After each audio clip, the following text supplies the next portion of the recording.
Gogoratzen dut zoriontasunez, lotzen dut mendia eta naturarekin, bizi nintzen tokia oso gertu zegoen menditik, eta gure harremana zen olimpiadak asmatzea, jokoak asmatzea, baita borrokak asmatzea ere, denetik zegoen, eta inguru horretan murgiltzen ginen.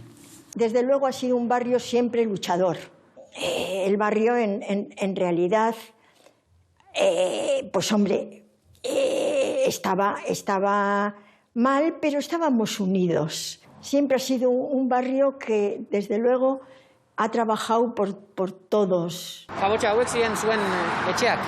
Bai, hor atzean dagoena, Atletikeko banderarekin, 5. pisoan, 2 zenbakiduna, eta gogoratzen dut, hau eraikitzen ari zirela, barrenoak zirela eta horko etxan pitzadurak hartu zirela eta eraman behar izan zituzten hotelera.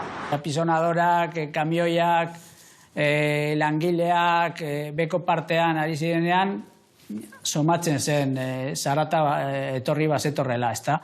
Edo zein ordutan, askotan bizilagunei abisatu gabe, hori bai gogoratzen dut.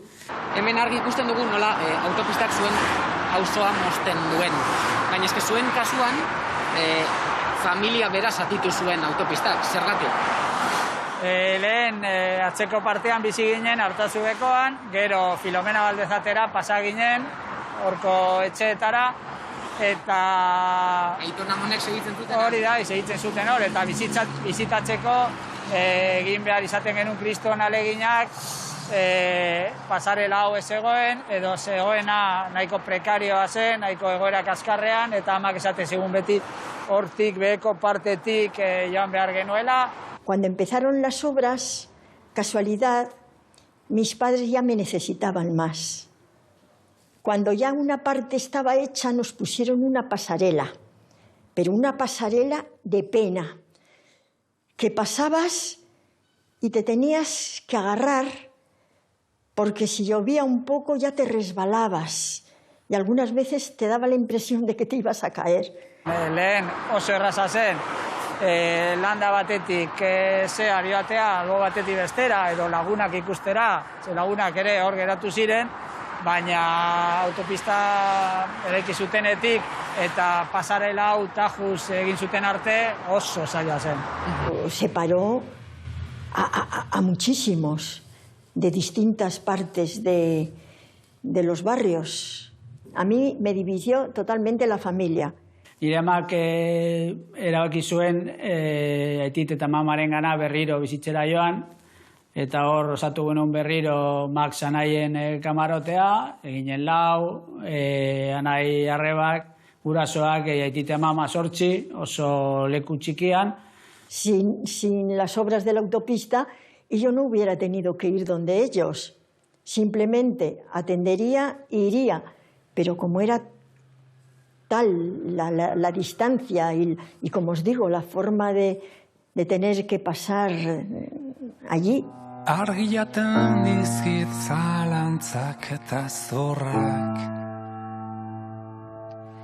minaz heltzen ez diren pozak, nire sotarako egurrak. Nik azpimarratuko nuke lotura hori, lotura emozionala Rekalderekin. Auzo min hori edo maitasun hori nik uste dut urteetan zehar mantendu egiten dela, eta baita ere landu egiten dela. Garapena entzuten dugun bakoitzean, pentsatzen dugu horrek suposatu beharko lukela eraikitzea, bai errepideak, bai etxeak, bai edozein motako eraikinak, ezta?